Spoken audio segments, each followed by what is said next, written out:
வணக்கம். இது உங்கள் சிம்பிள் தமிழ் ஃபேக்ட்ஸ் சேனல். பிடிச்சிருந்தா சப்போர்ட் பண்ணி சப்ஸ்கிரைப் பண்ணுங்கள், லைக் அண்ட் ஷேர் பண்ணுங்கள்.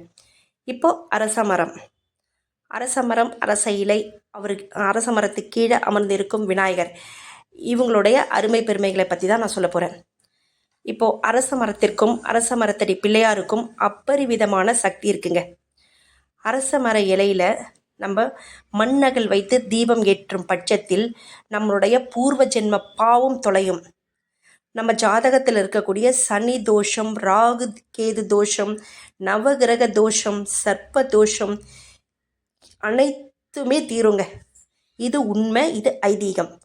அதனால் இந்த அரச மரத்தடி பிள்ளையாரப்பா பற்றியும் அவருடைய அரச மரத்து இலை மேலே வைக்க போகிற தீபத்தை பற்றியும் உங்ககிட்ட நான் பேச வந்திருக்கேன். இப்போது போகலாமா வீடியோக்குள்ளே? வாங்க.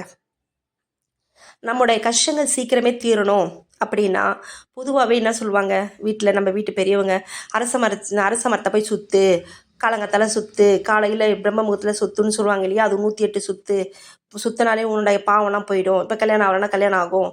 அப்புறம் உனக்கு வேலை கிடைக்கலையா வேலை கிடைக்கும், குழந்தை இல்லையா குழந்தைய வரும், குழந்தை கிடைக்கும் அப்படின்னு சொல்லுவாங்க இல்லையா?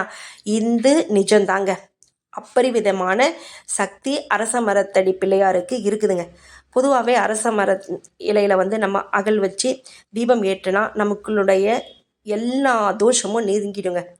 அப்படி இருக்கும் போது அரச மரம் இருக்கு இல்லையா, அதில் மும்மூர்த்திகளும் வாசம் செய்கிறாங்கங்க. வேர் பகுதியில் பிரம்மா, நடுப்பகுதியில் திருமால், மேல் பகுதியில் ஈசன் வாசம் செய்வதாக புராணங்களிலே சொல்லியிருக்காங்கங்க. இந்த மரத்துக்கு ராஜ விருட்சம் அப்படின்ற இன்னொரு பேரும் இருக்குங்க. அது மட்டும் இல்லாமல் இப்போது நம்ம அரச மரத்தை வலம் வரும் இல்லையா, அப்போ குழந்தை பேர் கிட்டும். கண்டிப்பாக இது உண்மைதாங்க. நிறைய பேர் நம்ப மாட்டேன்றாங்க, ஆனால் இது உண்மைதான். சயின்டிஃபிக்காகவும் இது உண்மைதான்.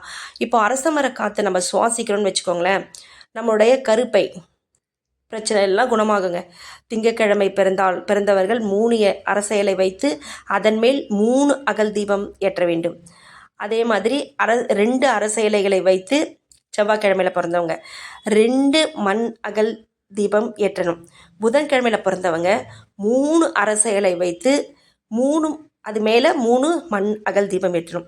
வியாழக்கிழமையில் பிறந்தவங்க 5 அரச இலை வைத்து 5 மண் அகல் தீபம் ஏற்ற வேண்டும்.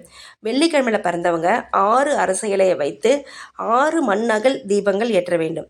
சனிக்கிழமையில் பிறந்தவங்க 9 அரச இலைகளை வைத்து 9 மண் அகல் தீபங்களை ஏற்ற வேண்டும். இதெல்லாம் எங்கே பண்ணணும்? அரச மரத்தடி பிள்ளையாரப்பா இருக்கார் இல்லையா, அவராண்ட தான் ஏற்றணும். அதே மாதிரி ஞாயிற்றுக்கிழமை பிறந்தவர்கள் 12 அரச இலைகளை வைத்து 12 மண் அகல் தீபம் ஏற்ற வேண்டும்.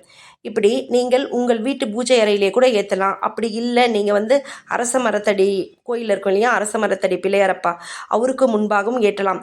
என்னை பொறுத்தவரை பெஸ்ட் ஆப்ஷன் சொல்லப்போனால் நான் கோயிலில் இருக்கிற அரச மரத்தடி பிள்ளையாருக்கு தான் நான் ஏற்ற சொல்வேன்.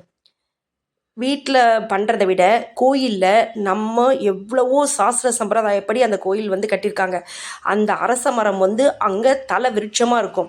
அப்படி இருக்கும்போது அங்கே போய் பண்ணுறதுக்கான பெனிஃபிட் நமக்கு நிறைய நற்பலன்கள் கிடைக்கும், எக்கச்சக்கமாக கிடைக்கும். வீட்டில் பண்ணுறதை விட என்னை பொறுத்த வரையும் கோயிலில் பண்ணுறது தான் பெஸ்ட்டு. அப்படி முடியாதவங்க நீங்கள் வேணால் வீட்டில் பண்ணிக்கோங்க, அவ்வளோதான். இப்படி தீபம் ஏற்றிட்டு நம்ம என்ன பண்ணோம், விநாயகரை பாலபிஷேகம் செய்யுங்க. இல்லையா, நமக்கு இருக்க தோஷங்கள்லாம் போயிடணும் அப்படின்னு சொல்லிட்டு வேண்டிக்கிட்டு நீங்கள் அர்ச்சகர்கிட்ட சொன்னீங்கன்னா பாலபிஷேகம் பண்ணுவாங்க. அப்படி என்னால் பாலபிஷேகம் பண்ண முடியாது, நான் தீபம் மட்டும் ஏற்றிட்டு வந்துடுறேன் அப்படின்னாலும் பரவாயில்ல.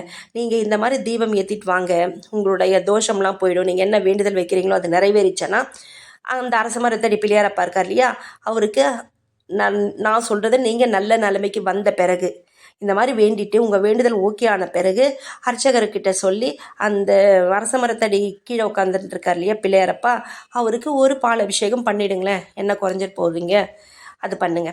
இந்த மாதிரி நீங்கள் அரச மரத்தடி பிள்ளையாரப்பாவை போயிட்டு நீங்கள் கும்பிட்டுட்டு வந்தீங்கன்னா உங்களுக்கு இது இன்றைக்கி தான் அன்னைக்கு தான்லாம் கணக்கு கிடையாதுங்க. நீங்கள் என்றைக்கு வேணால் அவருக்கு போய் தீபம் ஏற்றலாம். திங்கக்கிழமை பிறந்தவங்க, இந்த நாள் பிறந்தவங்க அப்படிலாம் கணக்கு இல்லை. என்றைக்கு வேணால் அவங்க போயிட்டு அரச மரத்தடி பிள்ளையாரப்பாவை மனசார வேண்டிட்டு 108 சுற்றிட்டு வாங்க. அதுவும் காலையில் பிரம்ம முகூர்த்தத்தில் போனீங்கன்னா அங்கே அந்த காற்று வரும் பாருங்க, ஜிலு ஜிலுன்னு இருக்குங்க, நல்லா இருக்குங்க அந்த காற்று. அந்த அரச மர காற்று வந்து அவ்வளோ ஜில்லுன்னு இருக்குங்க நமக்கு. போய் சுற்றி பாருங்களேன். நான் சொன்ன மாதிரி இத்தனை என்னென்னைக்கு பிறந்தீங்களோ அத்தனை இலை வச்சு, ஒன்றும் இல்லைங்க, இலை வச்சுருங்க. அதுக்கு மேலே அந்த அந்த அகல் வைங்க. அதில் எண்ணெய் ஊற்றுங்க, நல்லெண்ணெயை ஊற்றுங்க, ஒரு பஞ்சத்திரி போடுங்க, போட்டுட்டு தீபம் ஏற்றுங்க. அவ்வளோதான். காற்று வந்து பயங்கரமாக அடிக்கும். அந்த காற்றுல அந்த தீபம் வந்து அணையாமல் அப்படி கொஞ்சம் ஏதாவது ஒரு சேஃப்டி பண்ணுங்க. அவ்வளோதான், வேறு ஒன்றும் இல்லை. போயிட்டு வாங்க.